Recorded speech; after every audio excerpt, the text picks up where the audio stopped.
We continue our discussion of the robust linear discrimination and look at its dual. So the Lagrangian here, remember that this is a problem in A and B.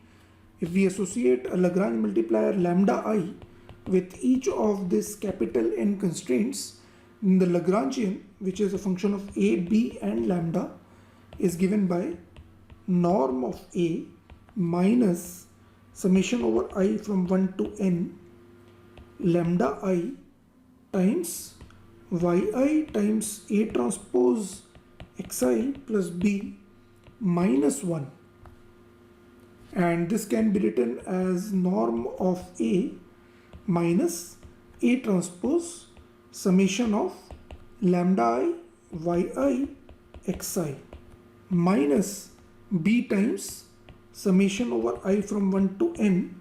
So all these summations are from I from 1 to n lambda I yi plus summation of lambda I. Right, so we have separated out the dependence on the primal variables.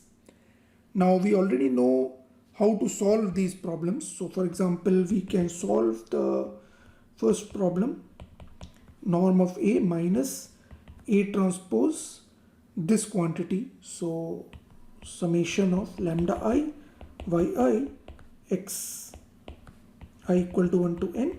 So what is the solution of this?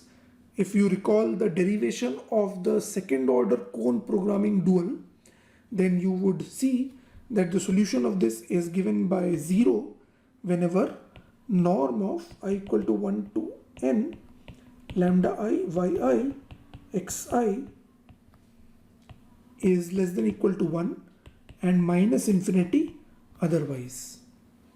And likewise, this term is minimized when this coefficient is 0 and the last term remains as it is.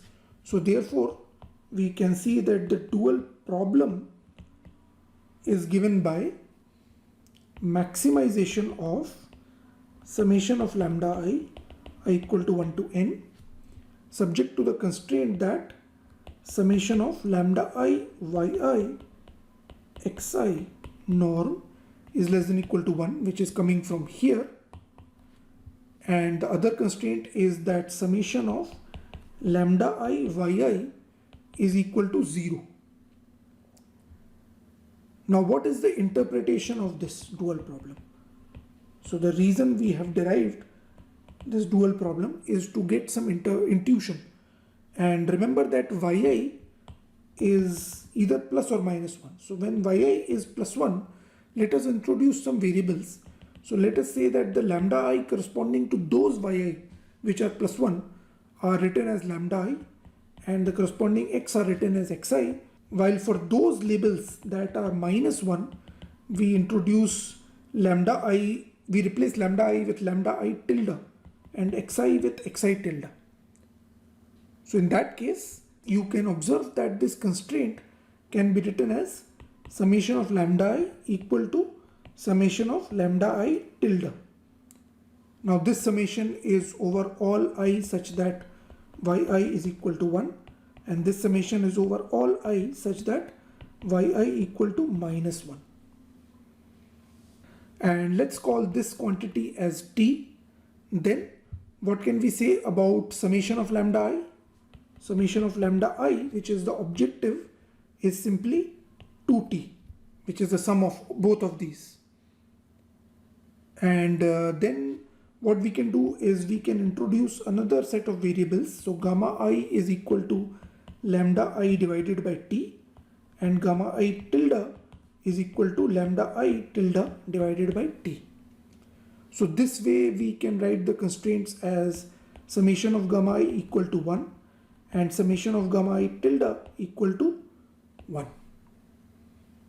So therefore the problem becomes that of maximizing 2t, which is the objective, and then subject to constraint gamma I xi minus summation of gamma I tilde xi tilde norm less than equal to 1 over t, subject to constraint summation gamma I equal to 1 and summation gamma I tilde equal to 1. So I have done quite a few substitutions to convert this problem, this dual problem, into this form. So these are the substitutions that are done. Let us eliminate t here because it is appearing in these two. So this could be written as that of minimizing the norm of summation over I gamma I xi minus summation over I gamma I tilde xi tilde. Again, this is summation over the positive labels and the negative labels, subject to constraint gamma I equal to 1, summation of gamma I equal to 1 and summation of gamma I tilde equal to 1.